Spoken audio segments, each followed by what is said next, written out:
আসসালামু আলাইকুম প্রিয় দর্শক, আপনাদেরকে স্বাগতম আমাদের ইউটিউব চ্যানেল ফুডলাক্সে। আমরা সবাই কম বেশি বিয়ে বাড়িতে বাবুর্চির হাতে গরুর মাংস রান্না খেতে পছন্দ করি।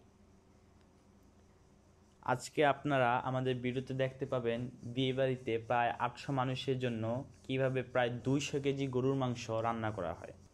200 কেজি মাংস প্রায় 5টা পাতিলে রান্না করা হয়েছে। প্রতিটি পাতিলে 40 কেজি করে মাংস এবং সেখানে কী কী মশলা ইউজ করা হয়েছে এবং রান্না করার প্রসেস সম্পূর্ণ ভিডিওতে আপনারা দেখতে পাবেন। 40 কেজি মাংসের জন্য কী কী প্রয়োজন হয় সেসব রান্নার উপকরণ এবং মশলা আমি আপনাদেরকে বলে দিচ্ছি। সয়াবিন তেল 2.5 লিটার, পেঁয়াজ 4 কেজি, আদা রসুন বাটা 1 কেজি, এলাচ 30 গ্রাম, দারচিনি 40 গ্রাম, জিরা ফাকি 100 গ্রাম, ধনিয়া ফাকি 100 গ্রাম, হলুদ গুঁড়ো 100 গ্রাম, মরিচের ফাকি 100 গ্রাম, কাঁচা মরিচ 200 গ্রাম, লবণ 200 গ্রাম, টেস্টিং সল্ট 25 গ্রাম, জয়ফল 3 পিস, জর্তিক 30 গ্রাম। কারিগররা সব কিছু করতে পারতো না।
রে